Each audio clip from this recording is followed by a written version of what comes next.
I want to make sure everybody has a copy of the handouts. You did It should be 3. It should be 3. Who else? Right here? Yeah. Yep. Oh, okay, they're all packed. Okay. Yep. Okay, I want to thank everybody for coming tonight and for John for inviting me. I actually just met John about a week ago. I was referred to him. Only a week ago? Only a week ago. Oh my gosh, seems like 2 years. I was referred to him by a former colleague that I worked with in Toastmasters. And I recently just started doing some work to transition from working as an employee to having my own private practice. Okay. So I thought, why not do some networking and try to get out and kind of sell my wares and get comfortable with taking charge of my own career. So that's one of the reasons why I'm here, and I'm so grateful and thankful for this opportunity. I appreciate that. A lot of you already know one another because you've gone through this cohort together, but I thought maybe we would start the evening with a little icebreaker. If we could go around the room, starting with Fred, and if you just say your name, your status, that is, you're employed, you're in transition, you're looking to move up, whatever you're trying to do, what you hope to get out of this class. I think everybody has seen the outline, but if there's something that I'm not going to cover that you'd like me to cover, let me know, and I can put it in the parking lot, and we can try to come back to that. And if you can give us an example of either your best or your worst interview moment. So you can all kind of start thinking about those things. Okay, I'll start. My name is Fred Williams. I'm the speaker coordinator here, and I'm in transition from a journalism career, thinking to look into a nonprofit advocacy group, communications. What I hope to get out of this class, of course, is I think interviews might be my weak point because I prep, I look up the company, but I think my worst interview moment is in the parking lot afterwards. I go, something I did was like wrong. And maybe I'm taking it out of perspective, but for something like this, an interview is very stressful. More preparation is just better. Thanks, Fred. Carol. I'm Carol Vargas. I just left the Foreign Service last year, so I'm transitioning and I'm interested in international economic development or perhaps economic development in, I've also looked at city management, that kind of thing, economic development domestically. I took the course here, highly recommend it. And I'm here tonight because I'd like to learn more about interviewing. I feel like I learned a lot in the course, but implementing what you learned is something else. So I'd just like to think more about what things I'm going to say about myself and how to organize my thoughts. Thanks, Carol. I'm sorry, your name? My name is Miriam Hanson. All right, Miriam. I'm here. I'm in transition, and one of my a couple of years ago bad interviews. I was trying to get back in the government. I guess it wasn't good timing for me or whatever, but at several interviews I had gone a couple of years ago after I finished my degree in 2012. Between 2012 and 13, I might have did 2 or 3 interviews for federal government. But I found myself after I left those interviews on the subway, I was thinking, God, I hope I don't get it. You didn't want it afterwards. Well, I don't think I really wanted it, and just wasn't proper timing. Well, I probably wasn't ready to get back in there in the field. I need some more stamina, so I got more experience doing something else in the school system. Okay. Gave me more stamina, so I think I'm about ready to go back. Okay, you're And going to go had some again. more degrees and so forth. Okay, So, very good. Thank you. I'm Scott Morris. I've been in the association field for about 25 years. I'm currently in transition. I've worked for 1 state association and 2 national associations, and my background and experience is in state government affairs. What I hope to get out of this session is to learn ways in which I can better think on my figurative feet during an interview and not go, when asked a very difficult question that I haven't given prior thought to. I was telling Valerie that I have a phone interview tomorrow. It's only supposed to last 15 minutes, but I've been trying to anticipate some of the questions that are going to be asked, such as the Team A and why I'm interested in the position.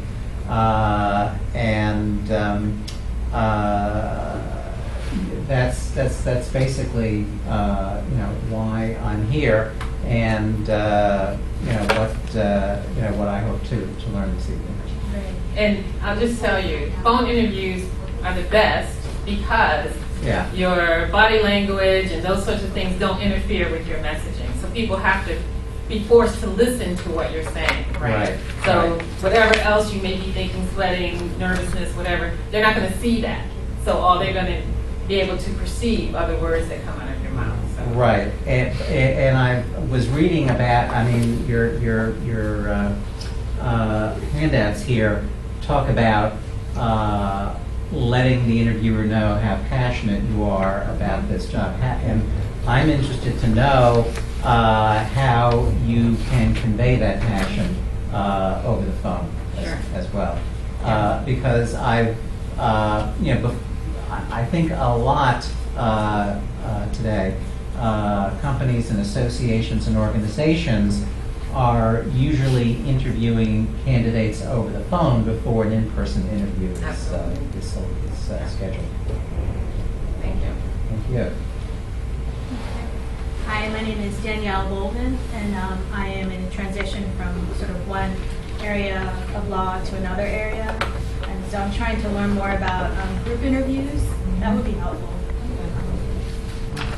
Do you mean like a number of people from an organization? And Yeah. you? At A one panel time. interview. At one time, yeah. Panel. Yes, what I on the phone for 15 minutes. Okay.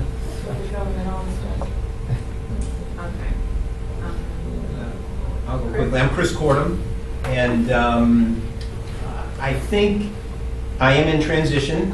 Not I think, I know I'm in transition. What I hope to get from the class is just continuing to beef up my interview skills. Traditionally, I've interviewed with people that have usually known me, so those are a different type of interview than I think a lot of what the class prepares you for, which is great for interviewing people that don't really know you at all. Best and worst interview moment, I'll give you a question that I don't know if anyone's ever gotten. This was way early in my career. If you were to leave this interview today, and where you parked your car, it wasn't there, but there was an elephant in its space, what would you do?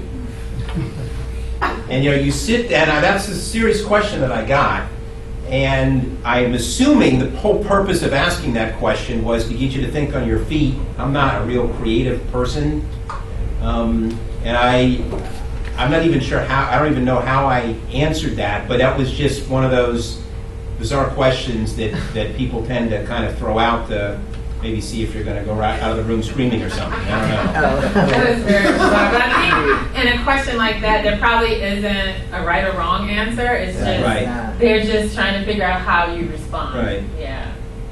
Thanks for sharing. I tried to dial into kids' class. Yeah, there you go. Let's go to the back row. My name is Henry Grossman. I'm employed, but I feel like I'm in transition because I'm looking for something else. I hope to get out of this class. I always need to improve on interviewing. I'm not good at interviewing.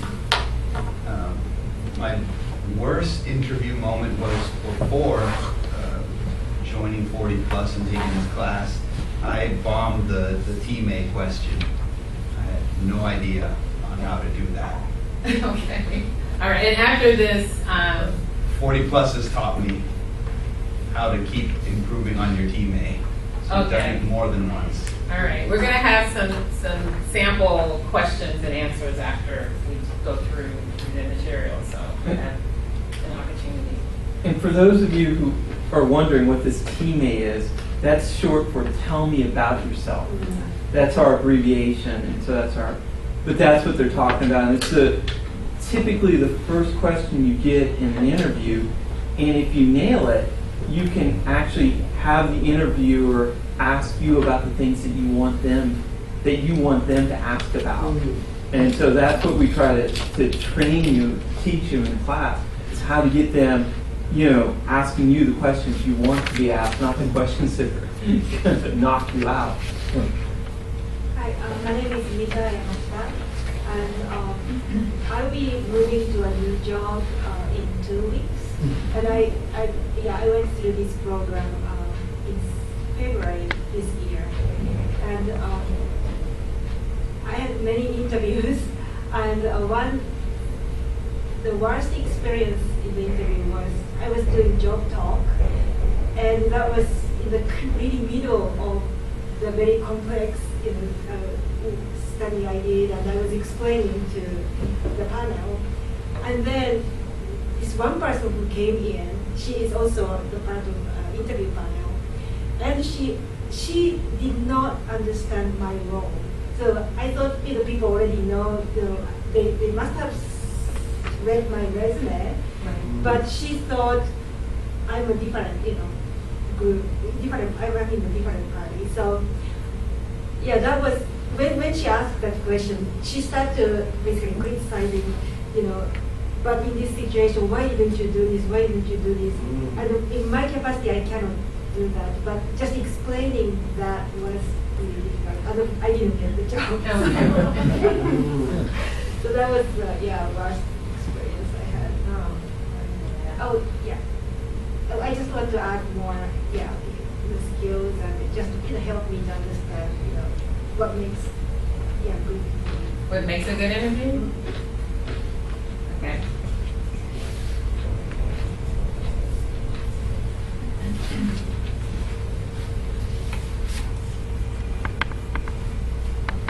Continue.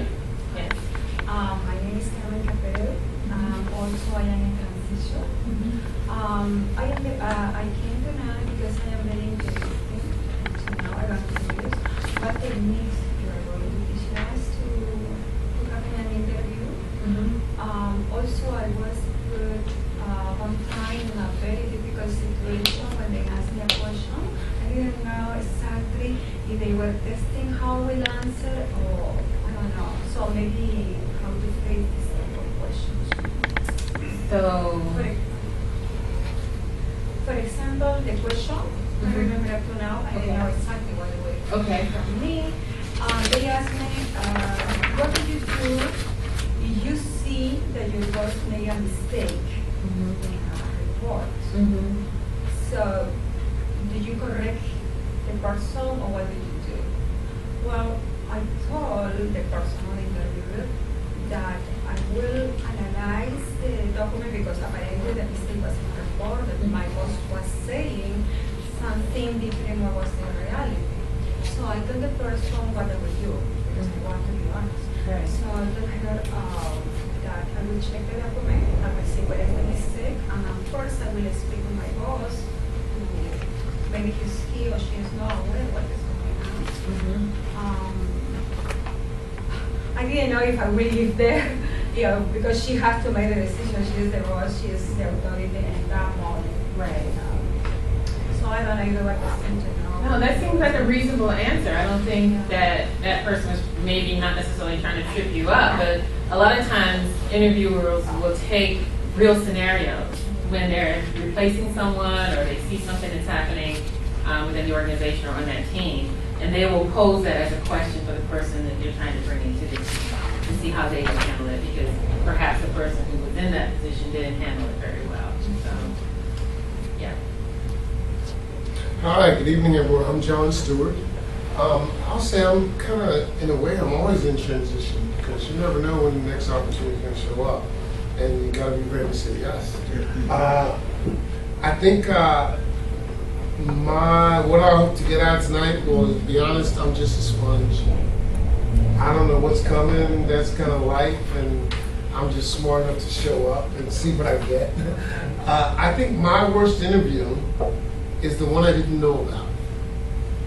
You know, you get invited to breakfast meetings, you get invited out often. Okay. And you're thinking, I'm just jabbering on and droning on about what. And I didn't realize, no, in those situations, you need to be talking about success plans. Yeah. I don't need to be talking about, well, I lived in Africa 15 years. I was at the World Cup, and then I went on safari, and I spent my honeymoon in Mombasa, Kenya, and I've lived in Australia, and I've flown airplanes. They actually want to know what you do professionally. So, I think my worst interview is the one I didn't realize I was being interviewed, because I freaking went on. You know, every day we interact with people. Absolutely. Every day you're actually being interviewed for an opportunity.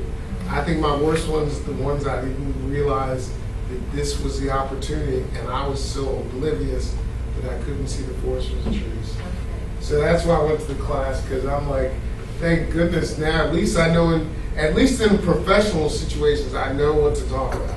In personal situations, sure, I can tell you about slaughtering animals to get married in Africa, because that's what you do.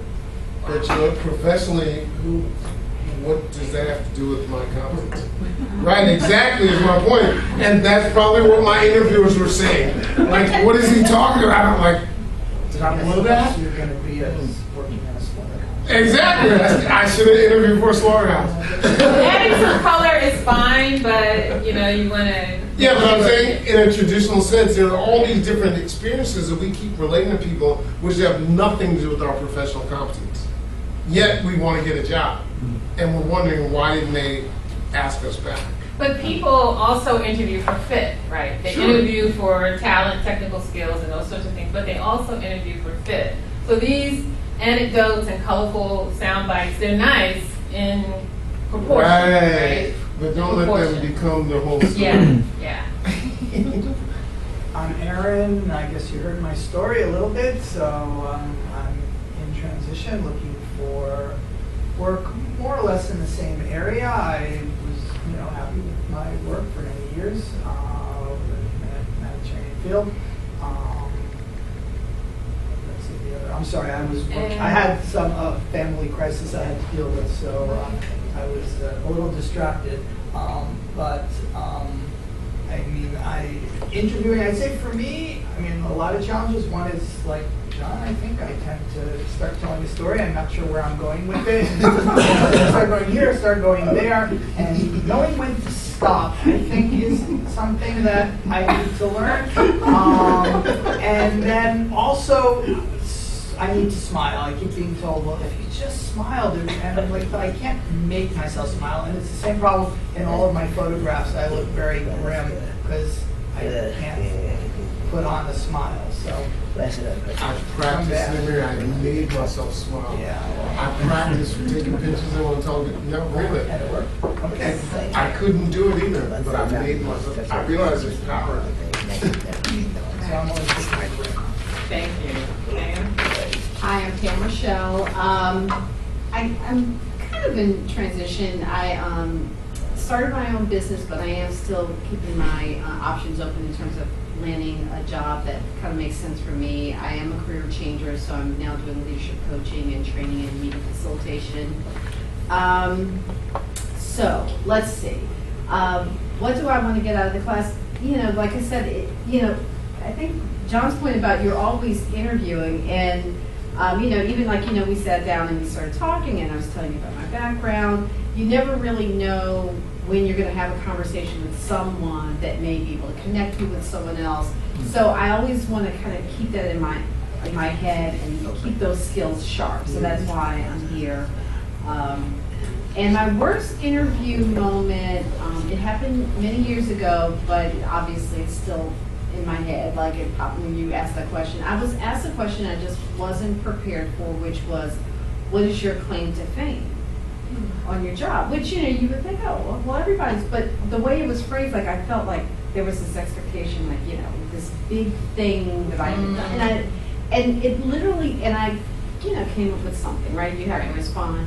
And it was actually several years later that someone said to me, the VP of marketing really thought that when you did blah, blah, blah, blah, blah, that was really, and I was like, if I ever get answered, that's my claim to fame. So,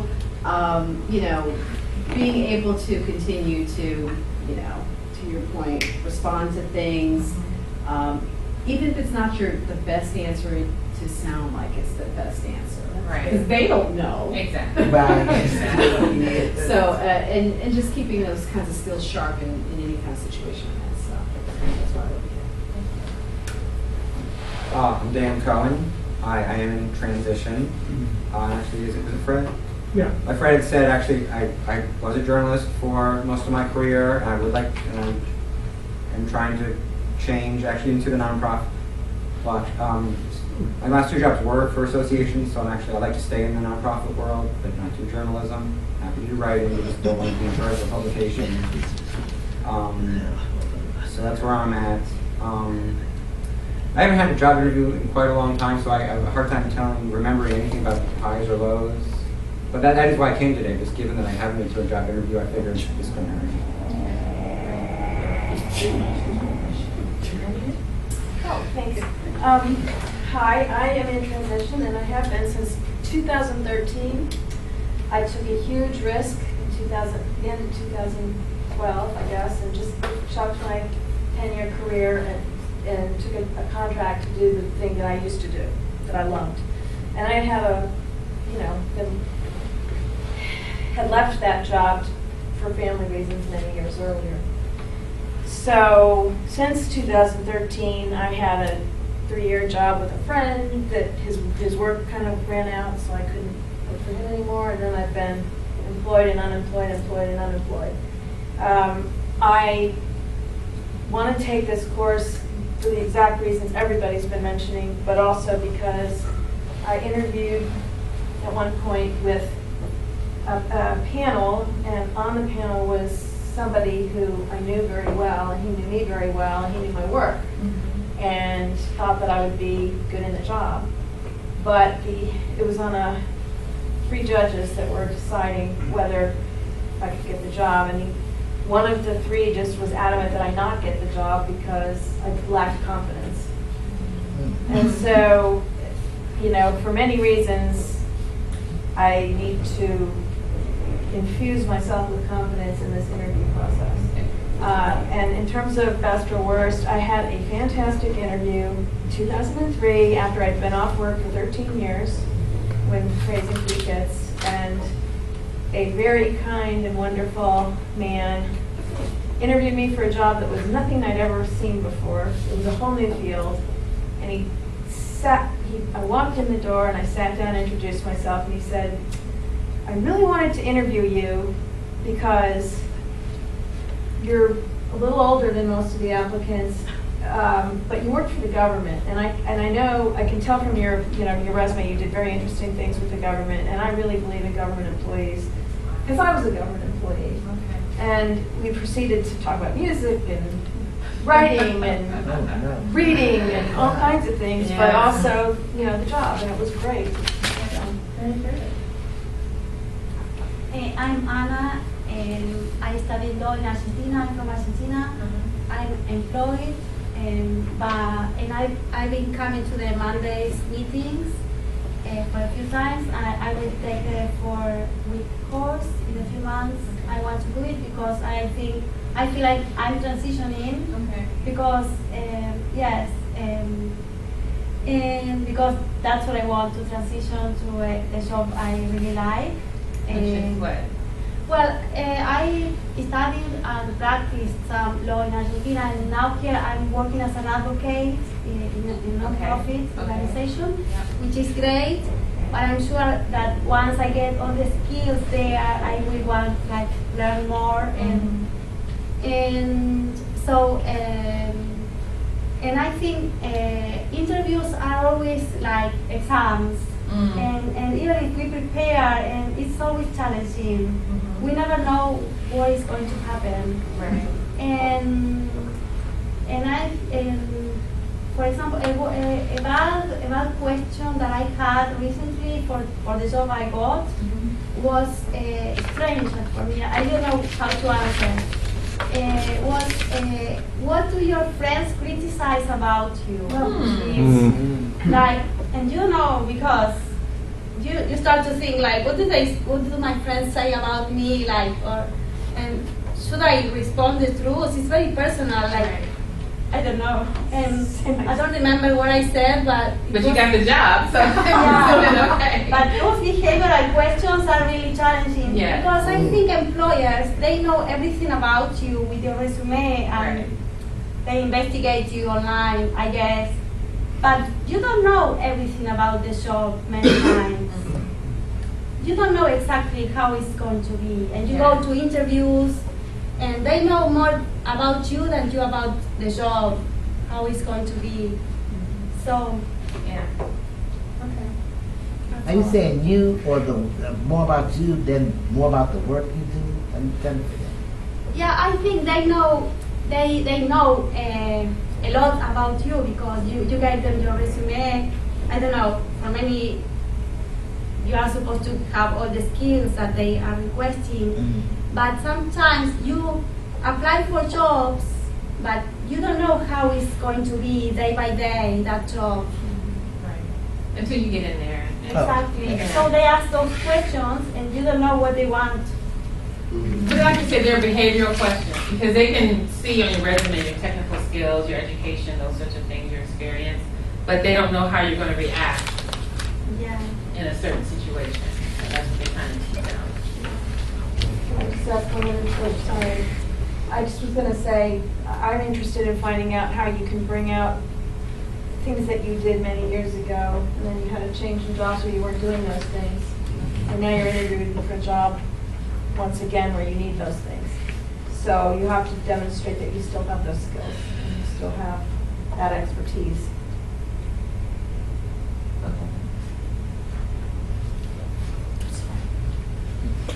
My name is Rob, and I am in transition, and I am looking for a move. My background is in journalism, but I'm looking for a move into long format journalism, like documentaries or magazine format, that kind of thing. And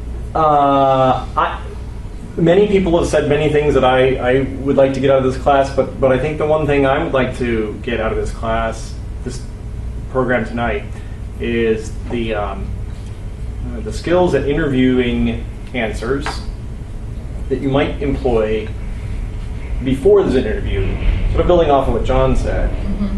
In those situations where you realize, oh, this is sort of not so much a social, but possibly a work opportunity here now. Or when you're having meetings with people that are not with a job on the table, but as you're kind of expanding your professional connections and your network and so forth. So how you can maybe take some of these interviewing skills and apply them even before or outside of interviews. And the last one I would say is maybe it was one of my best or worst interview moments, but this might be a question for you. Is in an interview long ago, I did just sort of blurt out that the answer to a question was, I don't know. Now, and I think that in some interviews, that's a valid answer, and in some it's not. Right. And I'm wondering, down the road, what is that a good answer ever? I think it's valid, but you just have to qualify it. Sure. You know, you don't want to make it seem like you have no idea what they're talking about, but you can say, well, I've never experienced that before, but if I was presented with that, you know, I would probably refer to my network or do something so I can get the answer, but I can't answer you right now because I've never had that experience. And that's valid. My name is John Wilhelm. I'm currently employed. I'm a financial advisor and right now working in the insurance area. What I hope to get out of the class is just any nugget. Like John, I'm a sponge. Wahoo wah. Yeah. Where we just, I just want to get any nugget that will help me get over the edge, because I know that the difference between getting the job and missing the job can be just the minutest difference. Absolutely. But to them, but to you, it's a huge consequence if you don't get the job, right? Right. So I want to be on the higher end, not the lower end on that.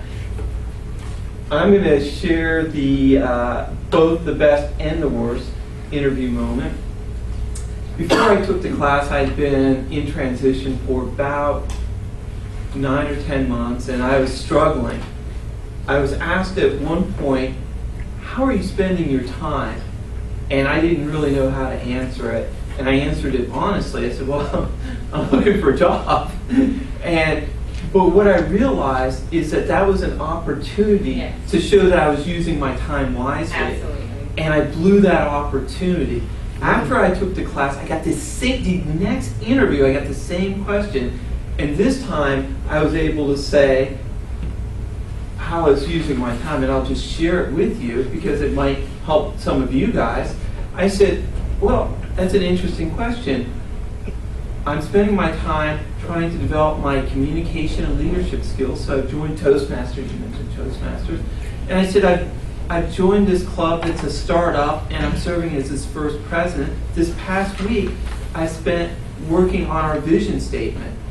Well, right after that answer, they started talking about their benefits package. And I knew that I got that job offer. And it was such a difference between having a 20-minute phone interview end after 15 minutes because they were like, well, this guy, isn't using his time efficiently. That was the message I conveyed, Yeah. which wasn't what I wanted to convey. It certainly wasn't the case, but that's what I conveyed. So I blew a great opportunity. So that was my worst. And again, the best. Because Absolutely, it was a learning moment. There's only so many questions they can ask you. Right. And if you know them, now some of them are bizarre, but I will speak on Anna's question. This is a very good question. What do you think? So the first thing I like to do when I'm given a challenging interview question is, what are they trying to figure out about me? And in this case, I think it's, how do you take criticism? So if you were to answer that, say, they said, I need to improve my time management, and then you demonstrate something that you've done since they told you that to improve your time management, now you show yourself as somebody who's trainable, manageable, will take criticism and act upon it. So you can turn what could be a really tough situation into something that's going to work really positively for you. So try that next time. All right. Well, thank you all. This is very informative. I'll try to touch on all of these things, or as many of these things as I can, as we go through the material, and if we have time afterwards. But I really want to make sure we have time to do our mock interviews because that's important as well. I think you can go as long as you need to. Okay. Valerie? Yes. Sorry to interrupt. I know I'm going to have to leave soon, about 8:30. Okay. But I'm looking at all your materials on the website, and I'm wondering, is there a way to get back in touch with you anywhere? Yeah. Actually, I'm going to have some business cards. Thank you.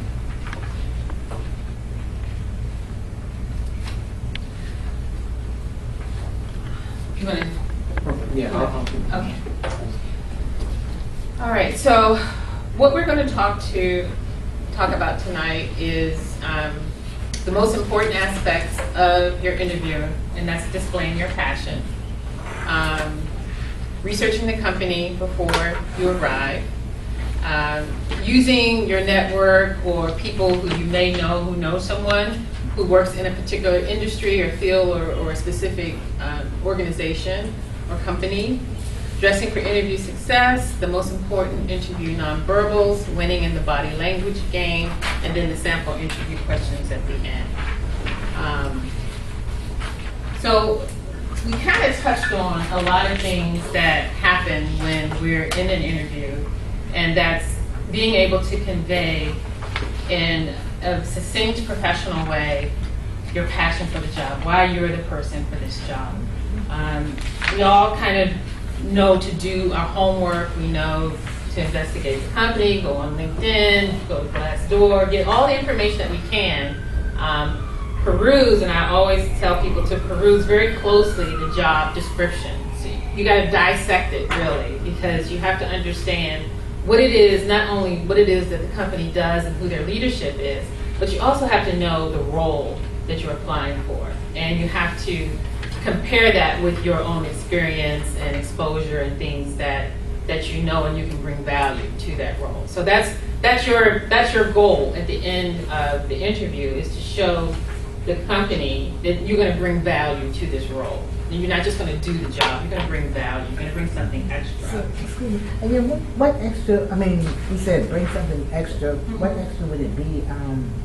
Something you do now, well, some hobby or something? Yeah, I mean, there are really two kind of ways that we typically go about looking for jobs that end us up in an interview. We do targeted, so we're very specific about the kind of company we want to work for, the industry we want to work for, the types of roles that we're going to be performing. Okay. Or we just do a buckshot, like we're just trying to get a job, right? Then we have to pay the rent and those things, and we don't have the luxury of finding that perfect job and that perfect organization doing what fills your passion, right? So, but even in the buckshot approach, where you're just on these listservs and you're just applying to anything that you're qualified for, look between the lines, because typically if you're anti-gun violence, you're not going to apply to the NRA, right? So there's always going to be something in the organizations that you apply for that resonates with you, that you can say, yeah, I think I could do that, and I could work in that environment, and those things don't offend me or make me feel bad about coming into work every day. So you want to make sure that the jobs that you're applying for are something that either you're interested in, you have great skill and can really excel in, or that it is like the perfect job and you have that on your radar, that that's where I want to work, this is what I want to do, and this is the company I want to do it in. So when you're interviewing, you tap into that, like what made that job jump out to you. It's not that it's available and it's, but it's something about that role. Even if it's not completely what you're looking for, it's something about that role that, yeah, I can make a difference there because I've done this, Maybe, like we have some foreign service people here, right? You've done some international travel, you've done those sorts of things. There could be a position that is not necessarily in that realm. It's not a foreign national kind of role, but where you can take those skills. If it's something where if you have a language skill and the company is a bilingual company in the language that that's what you take and that's what you show. Like, I know this culture, I know this language, I've worked with people in different countries who speak this language natively.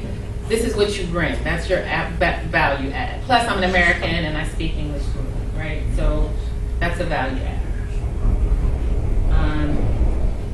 The other thing you want to do is, with your preparation, do some mock interviews. I know you have an interview tomorrow. So what you want to do is make sure that the typical questions, and we have a handout that has some, not typical questions, but questions that people may ask.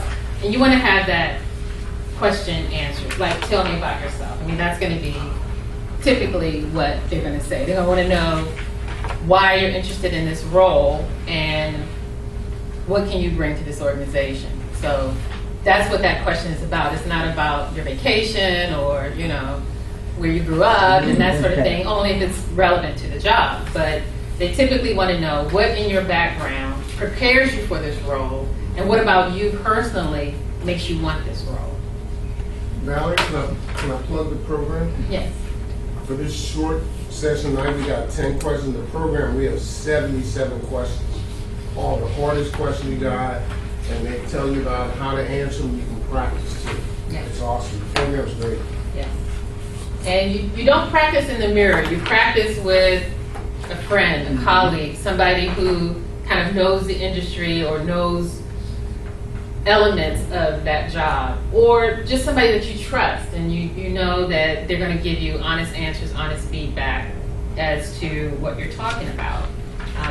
It may be even good that they don't understand, because if they ask a question that you've asked them to ask you, they're listening at it from a novice standpoint. So they're going to say, well, that didn't make sense to me. I don't understand how these two things connect. And I can help you to refine your remarks as well. And then the next suggestion is to go to somebody who works in the company that you're applying for. That's not always the case, but LinkedIn is very good with this, in that everybody that you're linked to, it's the 6 degrees of separation. Everybody that you're linked to, it also shows you who they're linked to, and it may be somebody who's at that organization or in that industry, or something that can help you to gather some information to help you prepare for your interview. So if you know somebody, use your network in a way that it's a win-win. You don't just go to somebody to say, hey, I have this interview, can you help me out? You contact them and say, I see this place is hiring. I know you've had some experience there, or you know someone who works there. Can you tell me a bit about the industry? What's happening in this organization now? What's happening in this field now? What are some of the things that you think that this organization might need in this particular role? So what you're doing is you're not asking for a handout. You're asking for information to help you prepare yourself, to show them, I have some value add here. This is your problem. This is your need. This is how I'm going to address your problem or your need. And you use your network in that way. And as you're doing that, you need to be also finding ways to help them. They may say, well, I don't know anybody in that field or in that organization, but in my organization, which is kind of similar, these are the kind of needs that we have. And I know that you're in communications. What do you think we should do in this? And you always, always, always help your network, right? You always give of yourself, give of your time, give of your advice, because they may not be able to help you in this particular instance, but they're going to remember you because you helped them out. You gave them some information that was useful to them. So it should always be quid pro quo. It should be an exchange, not a handout. Valerie, one thing I would like to add to that is that the best network that I ever met was a guy named Chapman, who was volunteer 40 plus, and he was a master at listening first to the other person, right, and trying to figure out what he could do for them. And only then, it might even be like weeks later or months later, that he would even mention that he was in transition. Right. Because he knew that if he helped enough people out, somebody would eventually be able to help him. And that's how people remember you. They remember you for either how you made them feel or what you provided for them, right? So it's always about giving, and that whole process of reciprocity. I think it does come back, right? It may not come back in this particular instance, but it may come back somewhere down the line. It might just be a gift forward, right? Absolutely. You help somebody, Absolutely. somebody else helps you. Yeah. You just never know. It's the law of reciprocity. It's going to come back. So we talked about preparing for the interview, speak to someone who's already there. College alumni. Your alumni groups are very strong, and they want to help you. So they're there. Your personal professional networks, online, like LinkedIn.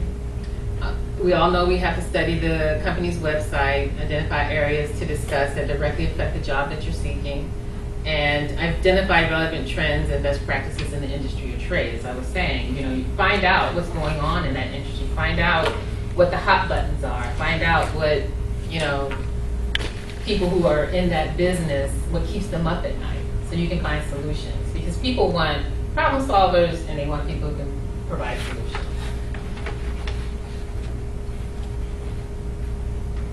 All right, so I'm not going to go too much on the dressing for success. I mean, we're all adults here. We all know that, you have to be professional, even in this day and age where, you have your .com startups and, the tech firms and dress down and things like that. But for an interview, even if the culture of the company is no tie, button down, khakis, you still want to wear a suit and a tie for men.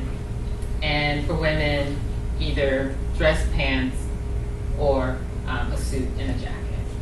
In all cases, wear a jacket. Even if it's warm outside, you carry your jacket. You put your jacket on. It's air conditioned on the inside. You'll be fine. Tattoos, body art, those types of things, you want to make sure they're covered or not, distracting, because you don't want anything that's distracting. Piercings, even if that's what you do, just take it out for the interview, and you can, put it on later, or you can do whatever. But I think first impressions are important, and that's how people are going to remember you, is how you presented yourself to that interview. So make sure hair's combed, everything is professional and right and tight, even if the organization itself is kind of a button-down organization. And as it said, well, I have a quote here from SHRM. It says, interviewing do's and don'ts. It says 67% of HR professionals indicated that an applicant dressing too provocatively during an interview was a major deal breaker. And I don't think most women dress provocatively now, particularly in the Me Too movement and that sort of thing. But people still make impressions about how you present yourself for an interview. So is that a deal breaker? Is that a great thing? I mean, what's that? Dressing too provocative. Is that a great thing? Being a deal breaker? Well, I think inappropriately probably is more apropos than provocatively, because I think most women, like I said, particularly now in this day and age, because of the Me Too movement, they're very cognizant of not presenting themselves as a sexual being, a sexual object. So most women aren't going to be dressing provocatively, but I think the key is to dress appropriately, not necessarily provocatively. Being conservative, suit, tie, if not the tie, at least a button-down shirt and a jacket. Clean polished shoes, minimal cologne. A lot of people, well, not a lot, but some people have scent allergies or sensitivities to scent, and you don't want your interviewer to be able to smell you down the hall, right? They can smell you before they see you. Don't want that. Gum, candy, cigarettes, you don't want to do that. Visible body piercings, tattoos, you want to keep those covered or removed for your interview. May I ask about the jacket for women? Like, I've never been comfortable in a jacket, and I don't really think I look great in them. And I do have some conservative dresses that are very businesslike, and is that really have to wear a jacket? You don't have to. I think being comfortable is the most important thing. I mean, you don't want to be sitting there sweating or feeling uncomfortable or not looking relaxed. So if you don't feel comfortable in it, don't do it. But make sure that, you're polished, everything is,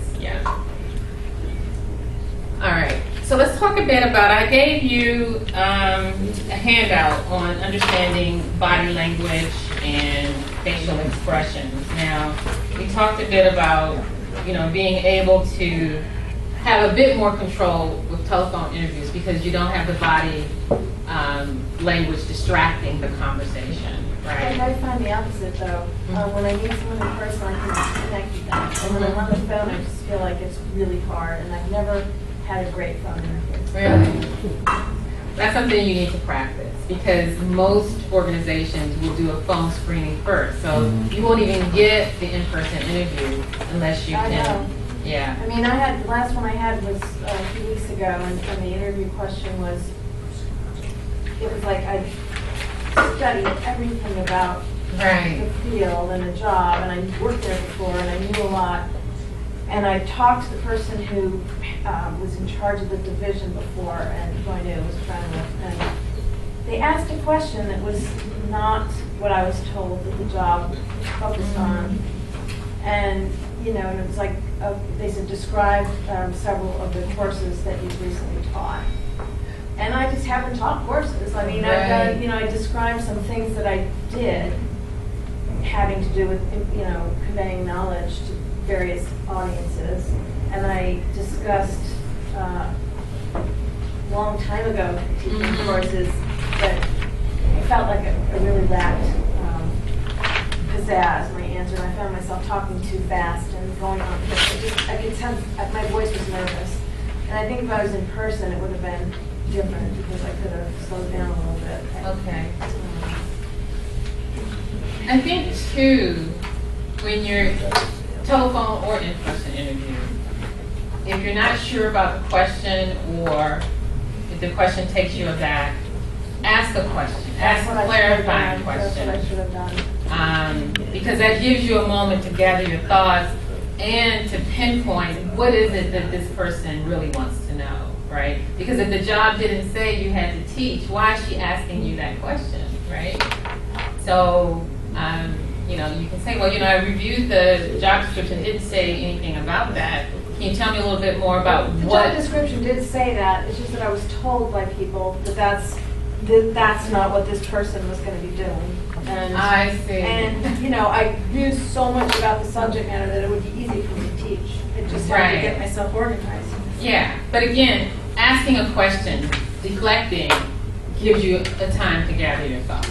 So tell me a bit about, you know, what types of content this job, you know, needs expertise in to be able to teach properly. Can you tell me a little bit about that, and then I can give you an answer of how I've done this before, you know, something like that. What is the difference between what they're looking for in a phone interview versus an in-person? Is the initial interview mostly for skill?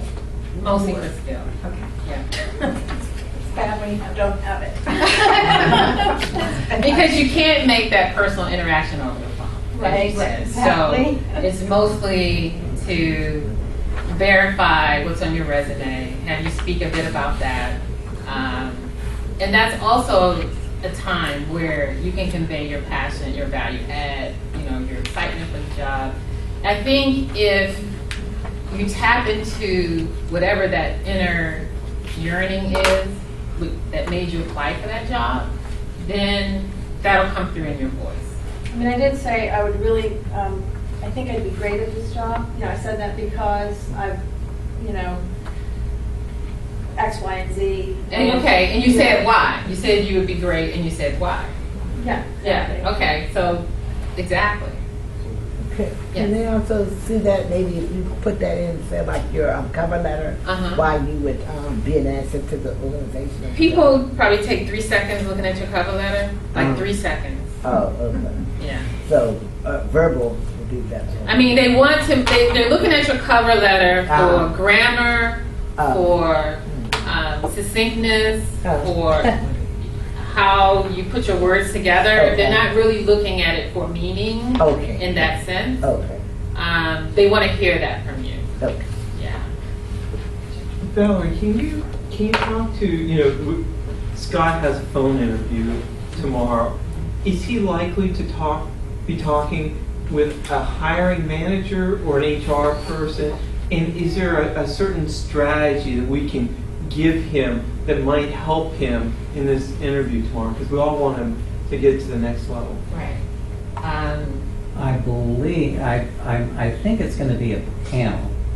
A panel telephone? For 15 minutes? Yeah, that's what I was given to believe. But only the HR person asked the question. I was going to say, because you don't have time for everybody to ask the The other question. two people I knew, and they were just listening, and I was like, you know what I did. I you know, when I learned, when I saw the word panel, I said, 15 minutes? I mean, that's, you know, it's just a, and it may be the hiring manager who's going to be on the panel. Well, that's how mine was. There was like the head of the department, Yeah. and then there was the HR person, and then there was a Yeah, random this is person. local government. This is a, Okay, because I've never experienced that before. and yeah, that seems a this bit is odd not to the private me. sector. Mine This was is local government too. Yeah. That seems a bit odd to me. So, to me, that just conveys a lack of trust in the process. You know what I mean? That they have to have everybody on a entry phone interview, right? Yeah. So if you don't trust your HR person to be able to do the first screen, that says something about the I think organization. there's government rules now. that I'll just let do you it. know, though. I mean, So- I could be totally wrong. No, you're probably right I'll let because you know. Andrea just did the same thing. Yeah. Yeah. But it's the same thing like when you apply, people that don't even work in the department first screen you, just because they don't want nepotism, they don't want people that know people. Okay. So you're dealing with kind of a different type of animal. Yeah. This is local government. It's EEO. Have you worked with local government before? Not paid. I was a city councilman in my hometown. Oh, okay. But just on a volunteer, but Okay. didn't get paid. Well, you have to tap into that karma Right. around when you were the local Yeah. city council Yeah, I person. still keep in touch with some of my old colleagues. Yeah, I mean, because you have to get into the mindset of the organization or the group that you're Right. interviewing. Right. So, Which I think I can do you know anybody who works at that agency? do. No. No. How did you hear about this job or get this? Through one of the electronic job boards. Okay, so it's just random. Yeah. Is anybody in your LinkedIn network associated or know anybody? Yes. John, this job is out in Iowa. It's for the city of Davenport, Iowa, and the city administrator to whom this position reports is a board member of the State Municipal League, and I know the executive director of the State Municipal League. He's a reference of mine. And you've spoken with him about this? Yes. role? Yeah. So he knows I'm interviewing. Name drop. Tomorrow. Yeah. Oh, yeah. No, and I'll let you know if indeed it is the city administrator who's interviewing. I'm going to say, "Oh, how's your board position?" or something Yeah, like that. I mean, so the next set of suggestions have to do with an in-person interview, right? So you need to make sure that you are maintaining good eye contact, be aware of your facial expressions, maintain proper posture, keep hand gestures to a minimum, and be respectful of space. A lot of times now, we do have a lot of panel interviews when you do go in for an interview. So it's generally they're sitting at a table and, well, it's generally a conference room table. You're all sitting at the table, but they may be on one side and you're on the other side. So the space is typically already set for you. But you want to make sure that you're talking to specifically the person who asked you a question. Like, so typically they'll go round robin. Everybody will have a question to ask.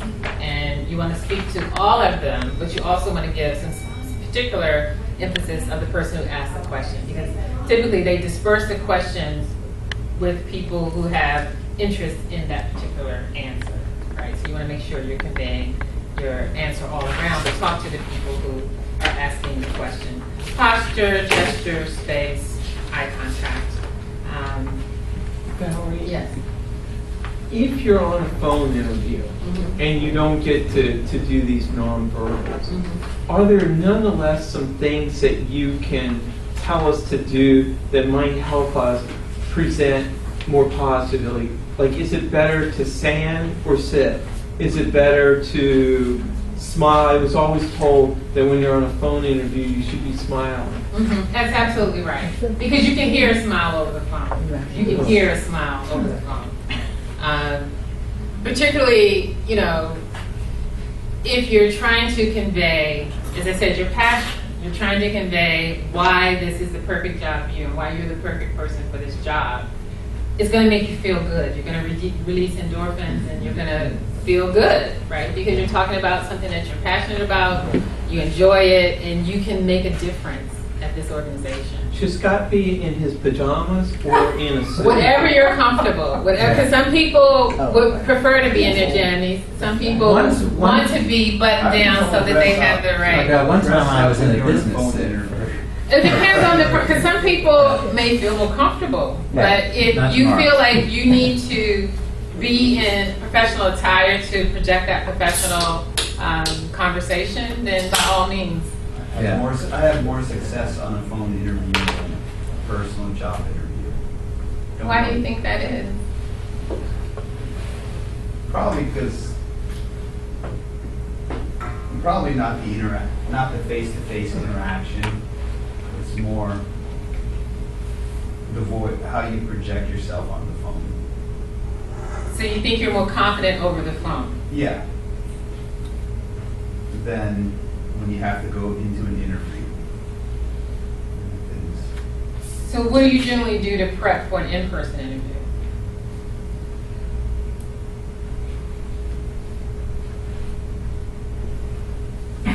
Get ready to ask questions about the company and about the job. Well, that's when you're in it. What do you do to prepare yourself for that? Like, do you? I don't do much really with the phone, but it's just better for me. Okay. Well, one time I did a phone interview, I did have to research the company. You should do that anyway. You should always research the company, and you should always dissect the job. Yeah. Break up the job into its individual parts and figure out where your skills and abilities apply to those different things. And be honest, if there's a portion of that job that you don't have any experience in, then you can think about ways how you can overcome that, right? I don't have this particular certification, but I've had 10 years actually doing the work. I'm sure if I, sat for the test, I would probably, be able to be certified if that's a requirement of this job. But it's much easier because they don't see your body language and they don't see your facial expressions. Smiling, of course, that is very helpful if you smile. Right. But then if they stump you with a question, I don't have experience, but I have 10 years of this, and if you don't think on your feet quickly and you're trying to decide, what are you going to say? I'm going to respond to this. Ask a question. If you don't know what to say, ask a clarifying question. Ask a clarifying question. Buy yourself some time to think about it. And then they can refine the question more, and it may come straight to you. Can you imply to them that what you do have and the little things that you might not be experienced that can imply that you'd like to learn it on the job when you get or you're capable of learning it? I would ask it as a question. Oh, okay. I would say, do you think that particular expertise is something I can learn on the job? And let them tell you. Okay. Right?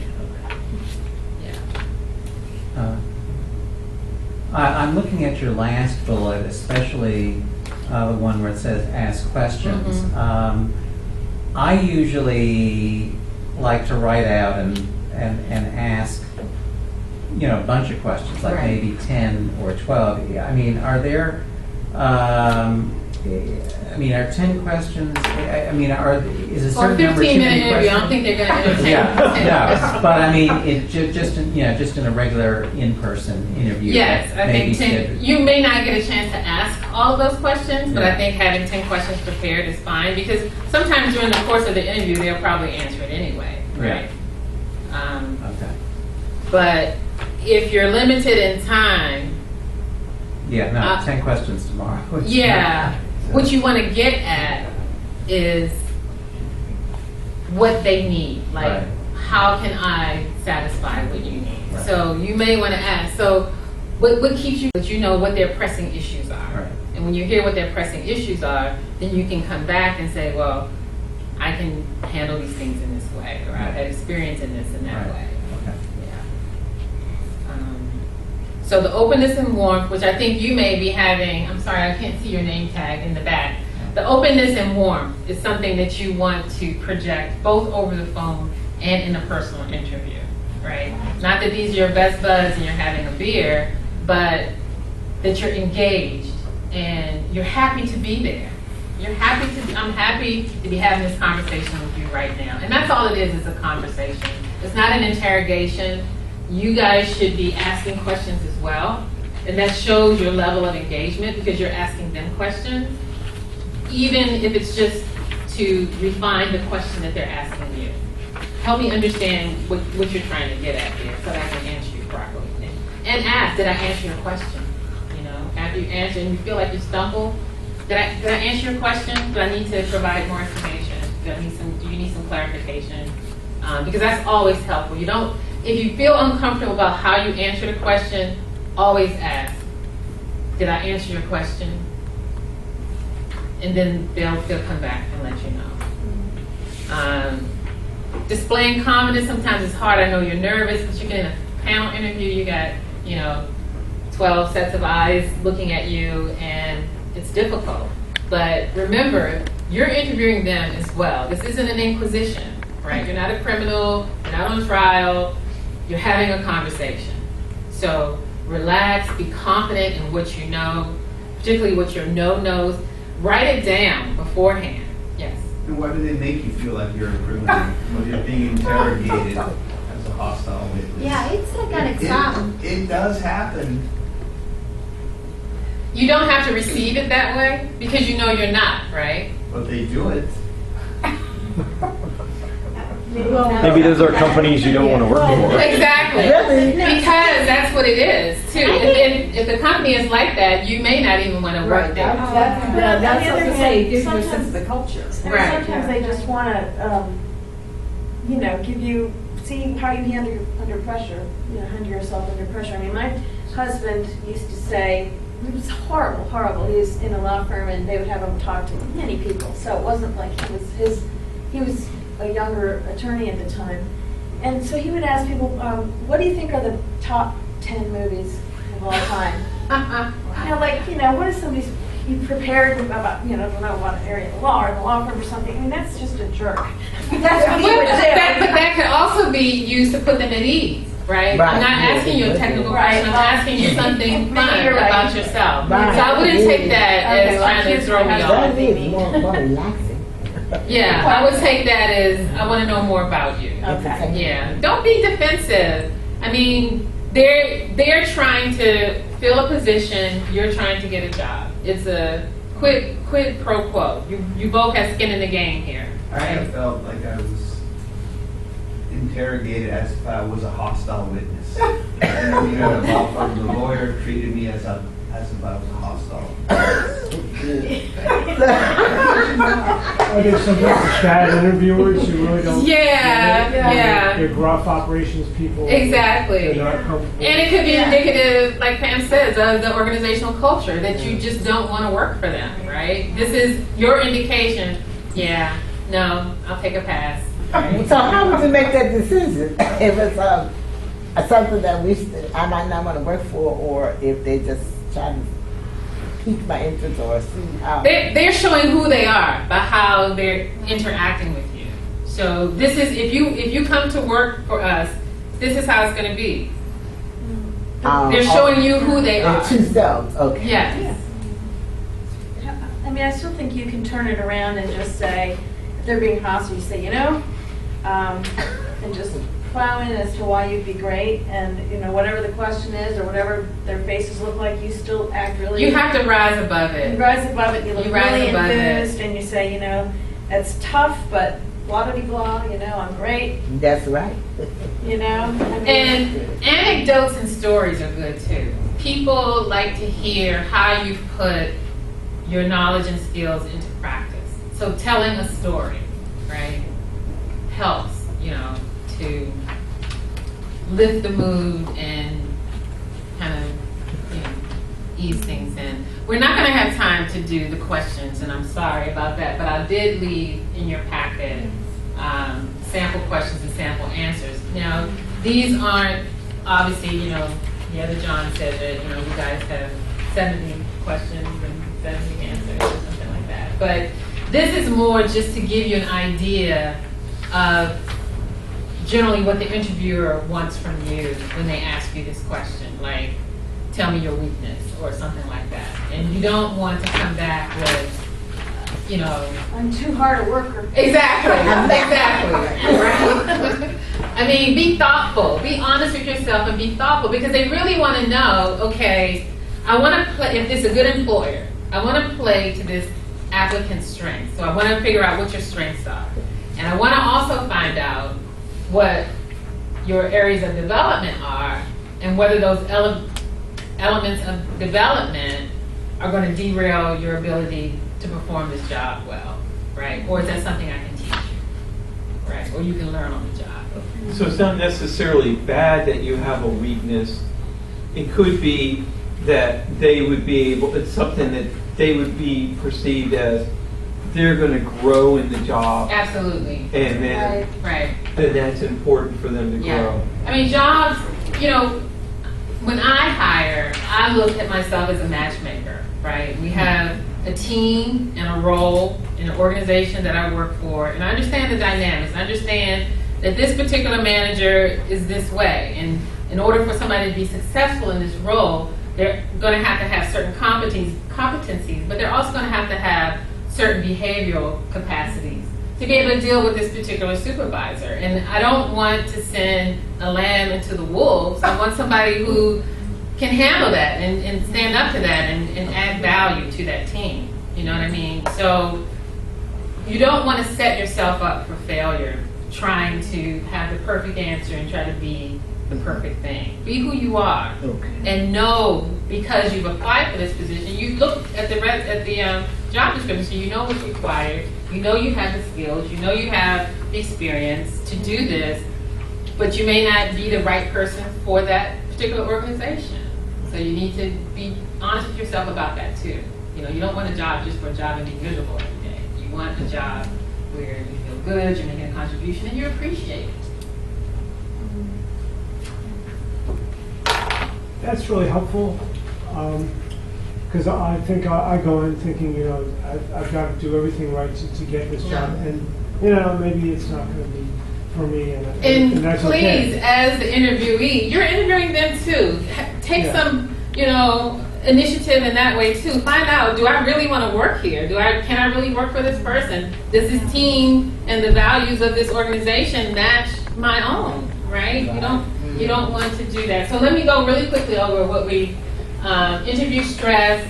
Preparation is what you need to do to eliminate some of the stress. You're not going to eliminate all of it because that's just human nature. It's something that you want, and you want to make a good impression, and you're not sure what to expect. But be confident. You know, if you do your homework, study, practice, talk to people either in the organization or in that field that can help you come up with some answers. And that'll also help you with thinking on your feet, conveying your passion over the phone. Have some anecdotes, some stories, something to give them to convey in words what you feel. Group interviews, as I said, you know, talk to the person who's asked you the question, but make sure you're maintaining eye contact with everybody.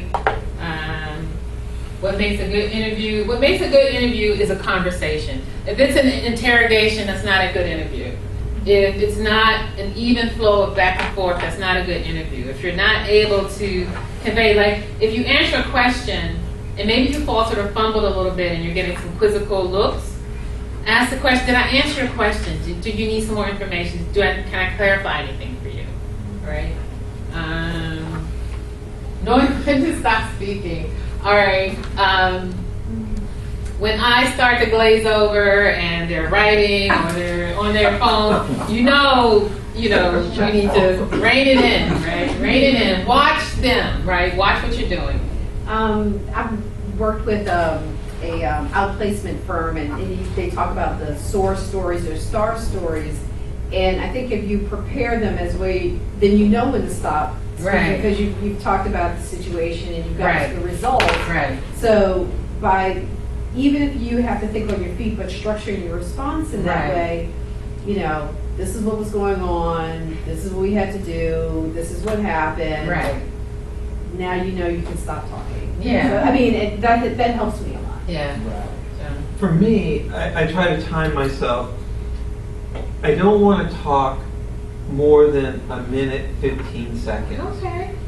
If I'm talking more than that, I feel like that's an unnatural amount of time. Okay. And I'm being maybe too rambling about it. Okay. So, but I think the one way that if you have a problem with rambling, is you can give the short answer and then ask, is there anything else that you want me to expand upon? Yeah. Rather than just automatically expand upon, because you might have already answered the question. Right. Absolutely. Keeping your skills sharp. So if you've been out of a certain field and you want to get back into it, obviously you have to do the work. As John said, you know, when he was looking for a job, he was doing other things, right? He wanted to be in a leadership role, so he did some Toastmasters and things like that to help you. So as long as you're keeping yourself busy and doing those things, because you can always volunteer.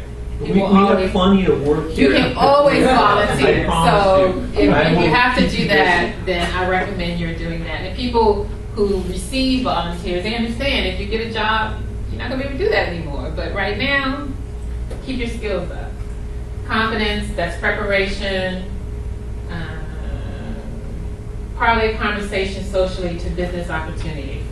Again, you know, and I'm sure at 40 plus you talk about your elevator speech and that sort of thing. So be succinct about what you want and be able to articulate that in any circumstance, right? You know, a minute and a half is probably about as long as you need to. And try to be interesting. If there's any way you can have a hook, something that intrigues the person. I start out my teammate by telling them, I can predict your future. And people are like, what? And then I explain, instead of using a crystal ball, I use Excel spreadsheets. And then that kind of leads them into that. And now they're engaged. You know, they were like, oh, wow. You know, if I meet, you know, or if they meet, rather, they meet 30 people, I want them to remember me. Right. And I don't want them to remember me because I had too much cologne on. I want them to remember me for a good reason, right? And so... And in these social situations, also ask questions. Be engaged about what they need, what they want, what keeps them up at night. Okay.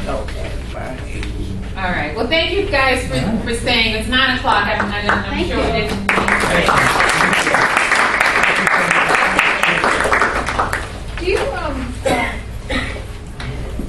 Do you work for companies, or do you have clients that are individuals, or how do you do your business? I'm currently employed, but I also have my own business. So, But in your